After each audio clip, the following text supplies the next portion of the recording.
Fábio foi muitas vezes um jovem embriagado num dia de semana, quando deveria estar nas aulas. Começou a beber com 14 anos. Primeiro começou por ser ao fim de semana. Quando dei por mim, era todos os dias. Foi muito álcool. Eu não queria ir às aulas sequer. Levava a mochila, mas não entrava nas aulas. E era agarrar nos trocos que tinha, com os meus amigos, e comprar álcool. O importante era ter bebida, de resto, víamos onde quer que fosse. Foi com 15 anos que comecei a sair à noite. Comprávamos as garrafas, íamos bebendo, íamos a pé até à discoteca, íamos bebendo a pé, e lá, como havia pouco dinheiro, sempre foi muito à base dos shots, porque era o que batia, era o que era rápido de obter a chamada bedeira, não é?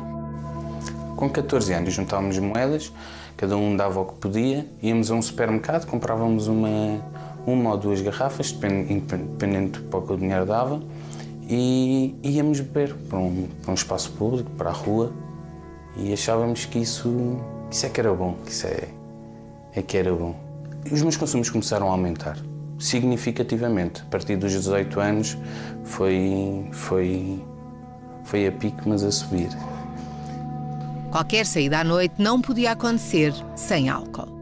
Naquela altura achava que era impensável ir sóbrio para uma discoteca. Acho que não me conseguia divertir, acho que não conseguia ser eu, acho que só me sentia bem se bebesse. Passamos mais uma noite e no dia a seguir acordamos, lembramos que estivemos no sítio X, mas não nos lembramos com quem estivemos, com quem falámos, como é que fomos para casa, se alguém nos teve que levar. Tal não é o nosso estado de inconsciência e de embriaguez. Também Ana Luzia teve o primeiro contacto com bebida muito cedo, aos 15 anos. O sabor do álcool era horrível. Isso sem precisar. A sensação era maravilhosa. Tornava-me aquilo que eu queria ser, em todos os aspectos. Era envergonhada, era tímida, complexada, e tudo desaparecia com álcool. Era maravilhoso. O consumo foi aumentando. Se com 15 anos eu precisava de 2 cervejas para ficar embriagada, eu com 25, 26 anos precisava de uma garrafa de whisky inteira. Tornou-se escrava do consumo, a única coisa que lhe importava.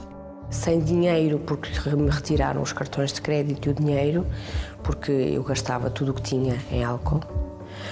Eu deixava a minha casa de noite para ir roubar álcool às adegas, eu deixava a minha casa durante o dia e percorria as mercearias de Vila e metia álcool no saco. Que até quando deixam de me vender álcool ou se apercebem que eu roubo álcool e me escondem o álcool da prateleira, eu começo a roubar álcool etílico. Ricardo bebia e achava que tudo nele melhorava, nas relações com os outros e na ideia que tinha dele próprio. Eu bêbado conduzo muito melhor que pessoas sóbrias.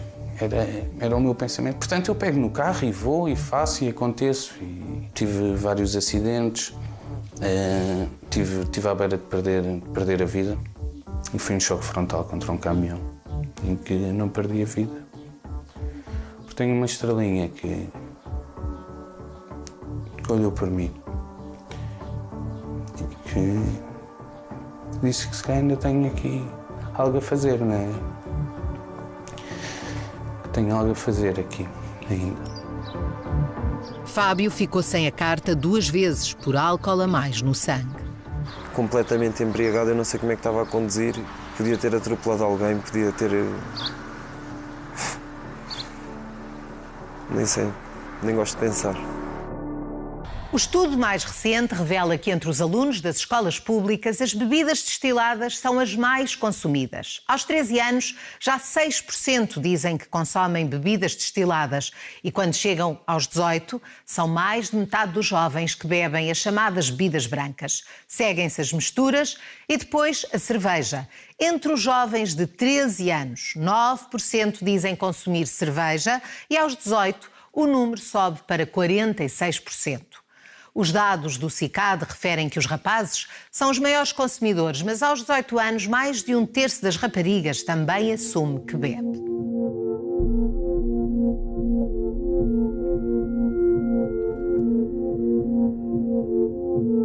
Quem Quem quiser descobrir onde os jovens se encontram para os excessos não precisa de ter muito trabalho. Acontece à luz do dia, como neste jardim de Lisboa, onde chegámos a meio da manhã. O maior atrativo é a cerveja barata. Alunos universitários e alunos do secundário bebem a qualquer hora. Os mais novos têm 14, 15 anos e bebem. O pretexto é o convívio, mas bebe-se. Estivemos lá um dia inteiro e bebe-se. Bebe-se muito, de manhã à noite. Havia muitos que bebiam comigo, como eu, mas eu era muito frequente e era sempre para cair. Houve, a certa altura na minha vida foi sempre bebia para cair.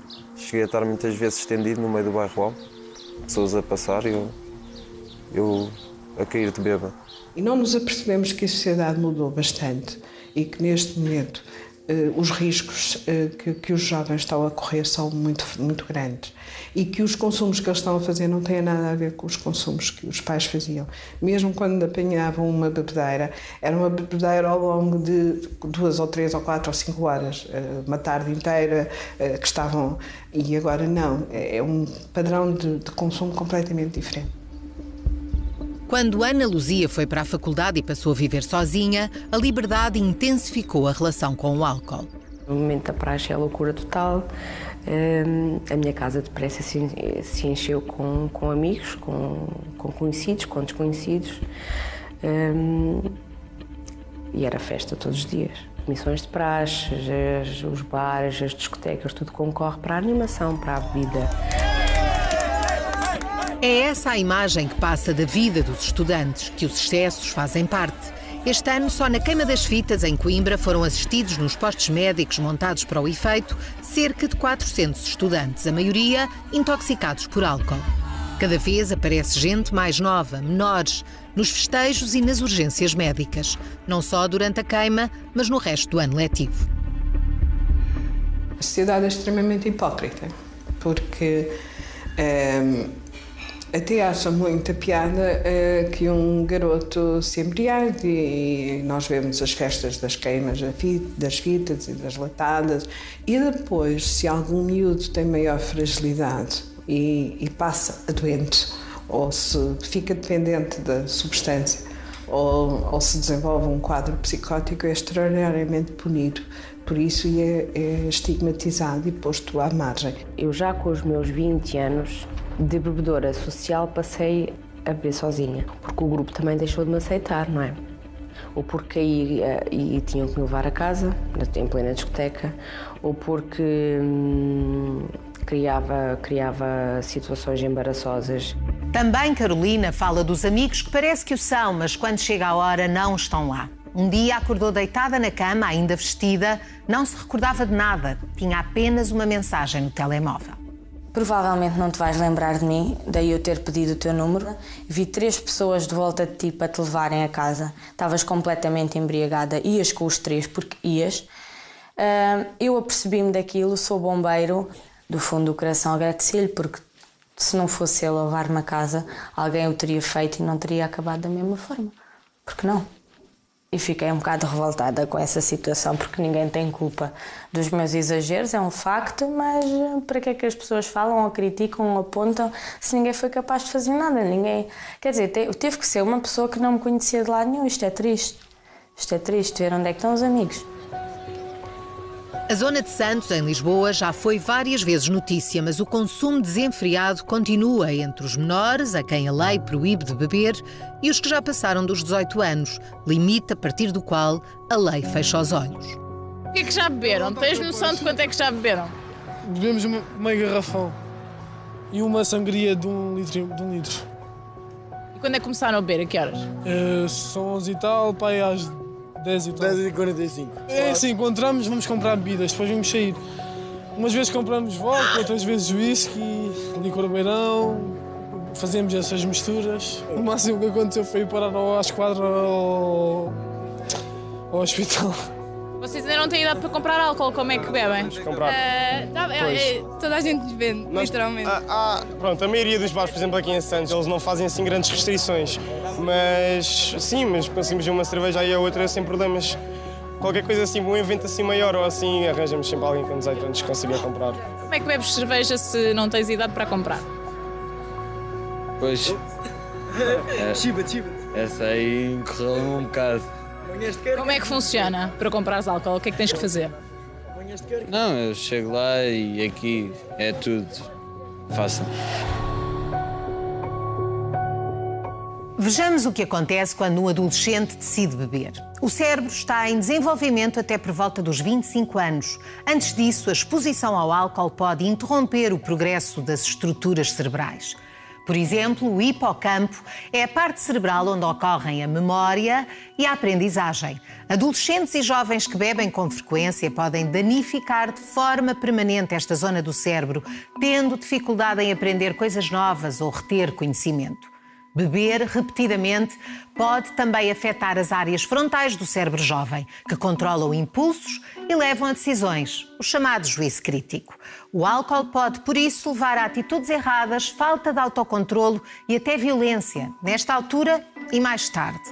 O cérebro em desenvolvimento está também mais suscetível à dependência. Um jovem que começa a beber na adolescência pode ter 4 vezes mais propensão para se tornar alcoólico do que alguém que o faça na idade adulta, depois dos 21 anos. As pessoas, quando dão por elas, estão verdadeiramente doentes. Muitas vezes os jovens desencadeiam doença aguda, episódios psicóticos e entram na nossa urgência com esses episódios, com alterações da consciência e desdobramento e problemas com delírios. Ninguém me conseguia segurar, eu berrava, gritava, dava pontapés a tudo. Eu não me lembro de nada, acordei somente cheia de dores, toda negra. Foi horrível, quer dizer, eu a querer começar do zero, porque eu não sou assim. Aquilo fez vir ao de cima um lado meu que eu não sou assim. A mesma quantidade de álcool representa uma dose maior no cérebro de um jovem do que no cérebro de um adulto, o que é ainda mais grave quando se olha para os comportamentos dos jovens consumidores. Entre eles, o binge drinking, que significa beber muito em muito pouco tempo. A quantidade de álcool que o jovem ingere vai diretamente para o cérebro, enquanto um adulto, o álcool entra no corpo, passa pelo fígado, é desdobrado e depois só uma parte é que entra na circulação e chega ao cérebro. Num jovem isso não se passa, o fígado ainda não está suficientemente maduro e, portanto, o álcool entra e vai inteiramente para a circulação. Não, eu não sou alcoólico. O alcoólico é a pessoa que está na rua. Achava que era esse tipo de pessoas. E eu sou igualzinho. Ao fim e ao cabo perdemos tudo na vida e a única coisa que temos é a noite e o álcool. O mais difícil é libertar alguém que se deixa absorver, mas é possível. Ana Luzia fez 10 desintoxicações até que conseguiu deixar o álcool e ganhar a vida. Hoje sou feliz, eu não uso álcool. O medo que eu tenho, e que tenho medo a sério, é por qualquer motivo, por qualquer situação, eu toco numa gotinha, só que seja. Fábio convenceu-se de que tinha mesmo de mudar de vida. Está em tratamento há 2 meses. Vejo que a vida tem muito mais do que isso. A vida é para viver e é sem essas substâncias para mim. Ricardo está em tratamento há 9 meses. No fundo, tenho um sentimento de gratidão por me terem devolvido a vida. Porque eu não vivia, eu sobrevivia. Eu achava que vivia, mas não. E neste momento estou extremamente feliz. Ricardo agradece o tratamento e lamenta todo o sofrimento que causou aos pais, a depressão da mãe, que lhe escreveu uma carta quando percebeu que o filho queria mudar. E lembra-te que para fazer uma caminhada é preciso caminhar. E para caminhar é preciso apenas a força suficiente para mover uma perna após a outra, em direção ao futuro. Não é preciso ter uma nave espacial. Gosto muito, muito de ti, mãe.